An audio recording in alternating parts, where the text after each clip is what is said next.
Hey guys, Joshua Peterson, Peterson Electric. I always try to do one interesting video for you a week. There's a gentleman here in Fort Collins. He asked me to come up and wire his mechanical shop, is what it would be kind of listed as you talk about it on the phone or ask questions. We basically just brought power in here. We had to go all the way through the crawl space to the basement. That was about 60 foot. We brought in enough power for a 30 amp, 6 kW heater, 240 volt for later. And we gave him some switchable lights here. A lot of you will ask me the question, is this considered exposed to physical damage?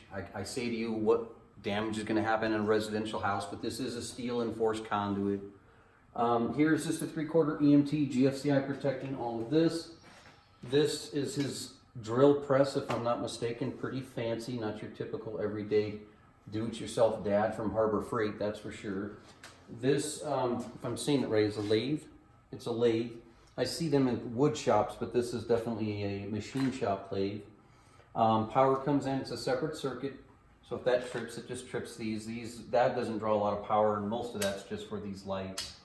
This right here is a 240 volt single phase coming in, 3-wire, no neutral.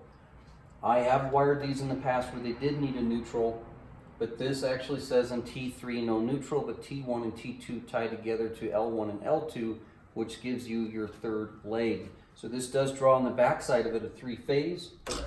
Switch right here. Sounds a little bit rough.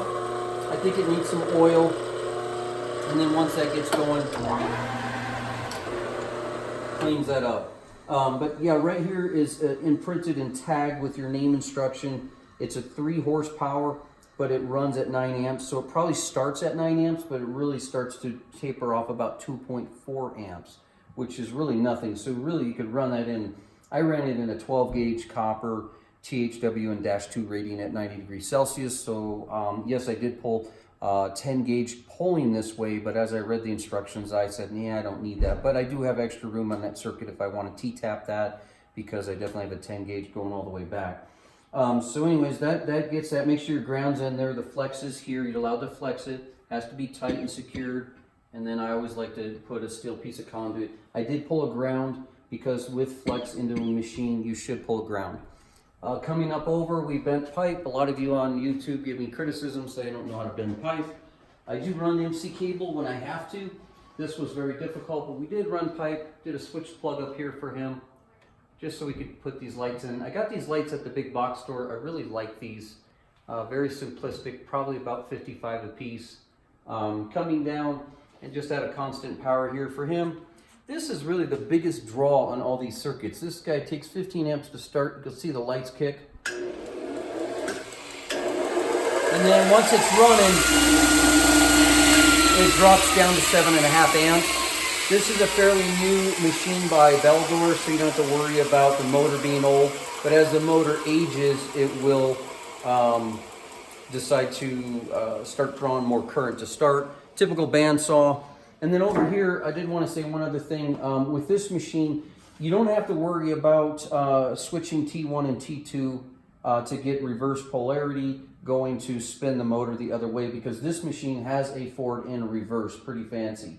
A lot of you seen my other YouTube videos at the car wash where we had to take a 3-phase motor and we kept, black, red, blue, and we swapped blue, black, or blue, red, and black. We just swapped black and red, which is technically going to be L1 and L3 there, okay? Or if it's going to be 3-phase to be brown, orange, yellow, or 480 volt, you would switch the brown and the yellow, and that would reverse the motor. Sometimes on the RTU units, on air conditioning on rooftops, they do that as well.